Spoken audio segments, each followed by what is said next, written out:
It is time to think about college. We're off to college, or if we're in our later years, we're thinking about going back. Should we go back? Well, college is pretty much a business. You have to think about it as, is it something that you want to invest in? Like, is it going to bring you back that return that you really want? So surviving college can be a little tricky, but I'm going to share some of my experience, and hopefully you can use some of it to make that decision for yourself to see if it's worth it. And also some tips and insight if you are in college right now, some of the things you can do to survive through college. Hustle, hustle, hustle, hustle, step. Move, and make it back. First we gotta hustle, so we get the cash. So the first thing is, when you go in, you don't necessarily have to know what you want to do right away, because everyone has to take the same prerequisite, the same classes.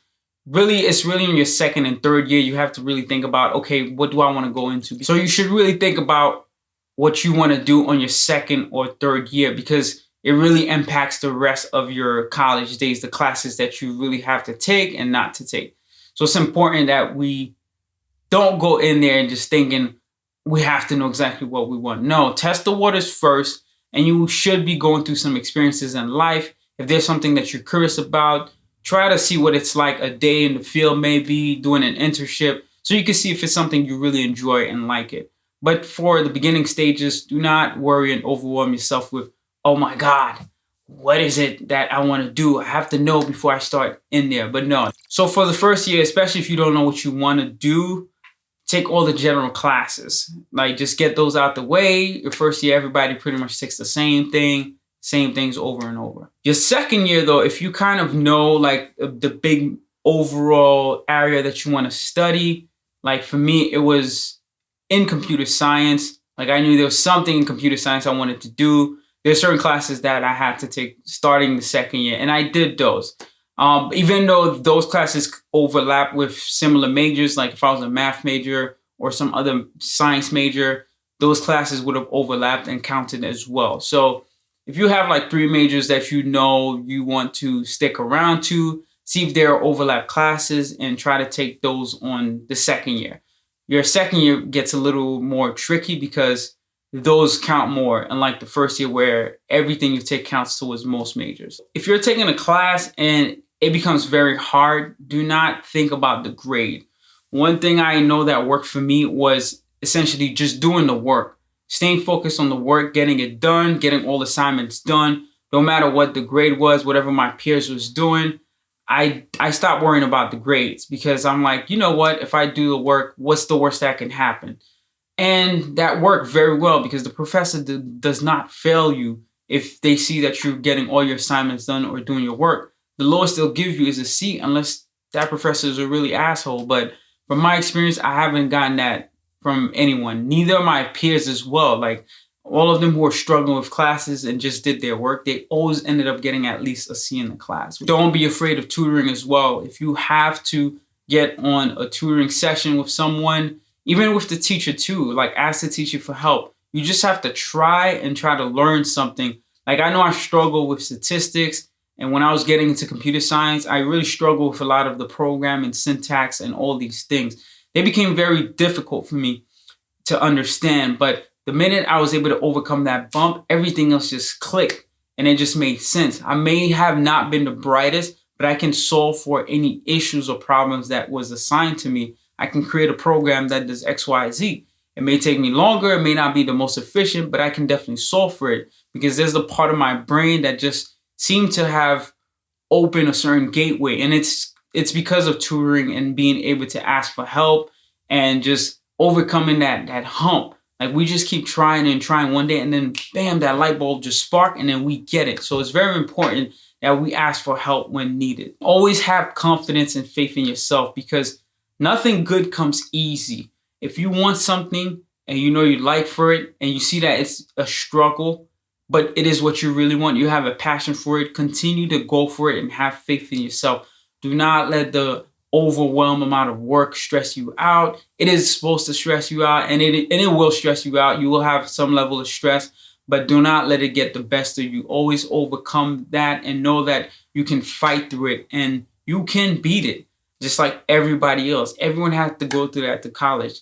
It's supposed to be a system to kind of prepare you for life, because life is the same way. Although you're not going to have assignments, you will have a lot of work where you have to pay bills, work a lot of, and dealing with people as well, a lot of work stress. It really prepares you for that pressure. So when you're out in the real field, in the real world, and you see what it's like, you can overcome these challenges and fight these. As we get to our third or fourth year, we have to really start concentrating on our major. By your second year, you should absolutely know really the part of the major that you want to go into. Most majors have several like subdivisions, etc., but you should know. So by your third year, you can really focus on the classes for that major. So I took a break on my first year. I did my first year in one school, and then my second year I started in another school. I did one semester. Then I took a break to work on this music degree, music production and audio engineering degree, because I was always into music. I was very passionate about it. And it was just that time. And I had the energy to do it. And also, I found myself surrounded by that energy. So I just thought it was the perfect time. I did it for a year. And then the next year, came back, finished off my second year. And then bam, I took another 2-year break to really focus on music and different things too, different business ideas. I got pretty much good relationship building. I met this music production house in New York, which does a lot of commercials. I've also landed several placements on different television shows. I've worked with so many artists along these years. So it definitely evolved. But I got to the point where it's like, I felt like I didn't really know what was next, and things weren't happening as fast as I wanted them to. Even though it was much success, it wasn't happening as much as I wanted to. So I said, I'm going to go back. So 2 years went by, and then I went back in to go for my third year and really start my third year.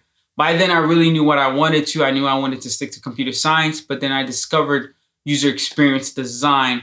Like, I've been designing websites for years, but there's a special field called UX design, which connects like psychological thinking and an experience and translate that into like a beautiful design that communicates with people and allows people an easy way to use any website application. UX just started like slowly growing. And I knew that was the field that was forming, because it involved a combination of psychological thinking, abstract thinking, as well as design, which was I was very passionate about, and a bit of programming development as well. I figured it out. I'm like, this is what I really want to concentrate in, but I'm going to get a degree in computer science and concentrate on that.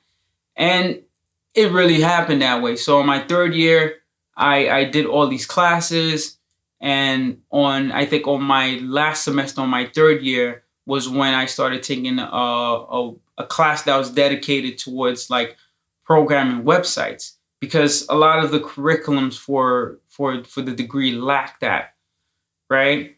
And I also needed to override certain classes, because the standard curriculum required you and forced you to take certain classes, and it didn't count those web design and web development courses towards the degree. So I had to go to the dean and the computer science chairperson at the time and say, I really want to take these classes and want them to count towards my degree, because it can substitute for some of these other classes that I'm not into, like such as like artificial intelligence programming, all these things like doing multi-processing applications, all this stuff that it wasn't really me. Like, I knew I loved design. I like to make things pretty visually appealing for someone, and I'm able to connect the psychological thinking into a proper design. So that was all me. Fighting with him, one thing he said to me is like, these classes, they're not really computer science. Like, web design is not really considered computer science. So I was like, like I was a bit in shock and awe, but I didn't fight him on it. Instead, I just let it be as is, because he agreed to count them for me, even though he didn't agree with the fact that they could be, but he agreed to exchange them for me. So that was the best thing. But it worked out for me that I was able to do that. And on my fourth year, took those classes along with all the other classes, and then bam, got done, got my degree, did my capstone projects with my team, and then we was off. I was off to on my way. Just to touch back on that, was he really correct saying that design is not really part of computer science? I disagree to that, because if you look at today's world, the way that an application get designed is based upon how it looks, how it's supposed to function. And that is the job of the UX designer. They have to create that based upon what is the demand, what is the goal of this application. The UX designer has to create that experience, because based on that experience they create, the code will go a whole different ways because of the way that it was coded. The database might not be bringing back certain information, or it might be looking for certain information because of that whole experience. Like, you do need that design as the centerpiece to build out everything else. Because if you create something that is not usable for people, or it's not working right, what's the point of spending millions of dollars on developing it and then it just ends up going to the trash? So design really plays an important role, because it is like the starting building block of doing that. So it's very important that we give design the satisfaction and credit that it needs for building like these great Facebook apps, Instagram apps, Snapchat, all these things. It all starts with the design and the whole experience. And that's one of the things that Steve Jobs always mentioned. It's about the experience that he wanted all the iProducts to have, to be able to connect with people. That was his first concern, is that what is the customer experience of what he's creating. It was very important to him. But I'm grateful at the end. Everything worked out as planned. I was able to be done, graduate, and so forth and so forth.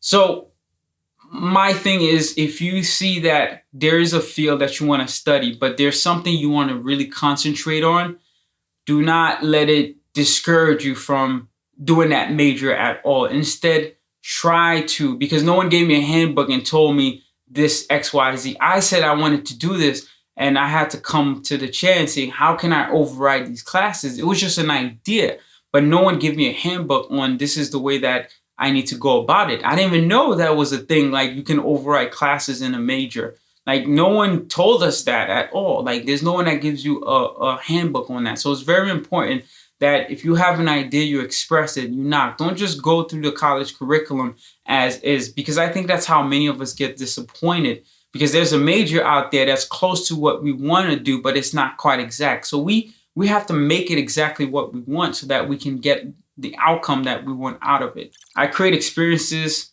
for a company that focuses on providing data to institutional investors so that they can decide on how should they move the company based on consumer behavior. Like, where are they spending their money, how they're spending it, different times, all these things, all this data is provided to them. And the experiences I create allows them to be able to research that properly. Previously, I was at another financial institution company that mostly focused on proxy voting and allowing people to be able to vote on certain proxies. If you're a shareholder of a company, you have these shareholder meetings at different times, and you have to decide whether you agree to have this person on the board still or not, or whatever company decision that needs to be made, the shareholders have to vote. And that was the primary business of that company. But they do so much more than that. Prior to that, I was in healthcare, doing healthcare applications. And prior to that, I was with a nonprofit, just creating mostly websites and much more simpler applications. College should really be used as a tool to really help you get what you want. Do not let college drive you, but you can drive your college life. Let that degree be what you want it to be. Do not let that degree define you. You can define it of however you want it to be. So it's important that you don't just go in blindsided. You got to go in with a focus of what you want. You may not know it from the first year, like I said, but at least on your second year, start researching, trying out things, internship, talk to people and see what things is like. There's plenty of YouTube videos of different people's fields and what they do to see if you have a passion for it before you definitely dive into it. Another thing I want to mention is, should you go to private school or public school, right? I went to public school because it's much cheaper. It was affordable, and I also had full financial aid coverage because I was a minority making not as much. So it worked out for me. But private school, you could have took a big loan and ended up owing so much money. For me, it worked out that I went to public school because it was about me. It was about me executing who I am. Again, the school did not define me. I defined what I wanted to get out of it and make the best of it. The private experience can be better for you if you want that true college experience of going away. But for me, it wasn't that. I really stayed home locally and I completed a degree using public college education. The school name is not going to help you be that person that you need to be. You are the one that's going to do that. So the school does not define you. You're the one that defines you. So it's important that we always focus on who we are and what we want, not about all the names that are attached to our personality, because we don't need that. It doesn't drive you forward. Like, a lot of companies don't care about that. They care about what do you bring to the table, who you are, and what can you do for them. And what you can do for them is based upon your experience, what you do, the drive that you have, your faith and the wisdom that you can provide to them. And all these things are very important aspects of helping a company take you than somebody else. You have to make yourself unique enough, and you are the one that can define that uniqueness, not the school name. Stay ambitious, stay self-confident. The road may not be easy as you're going through school. So again, I remind you, just move with very precaution. If there's something you don't like, do not stay quiet. Talk about it, speak about it. If there's a road that you want to take, a path that you want to create for yourself, see how that can be made possible. Don't just take things as they are in school. Definitely make it what you want out of it. Because remember, it is a business. It is meant for us to be in debt, owing all this money, but it doesn't have to be. It can be an investment for us to make money from what we make out of it. So just remember that you are the goal, you are the ambition, you are the drive, you are the center of it all. Do not be the one that's surrounding the center of the school. Let the school be one of the element and tools that surrounds your center, because you are the one that drives everything towards and move forward. Please subscribe if you haven't done so already. Hope these have been very inspirational to you for you to move forward with your career and getting going if you want to get that degree or going back to school. Again, continue to share that inspiration, and remember to always be as positive as possible and loving. Peace.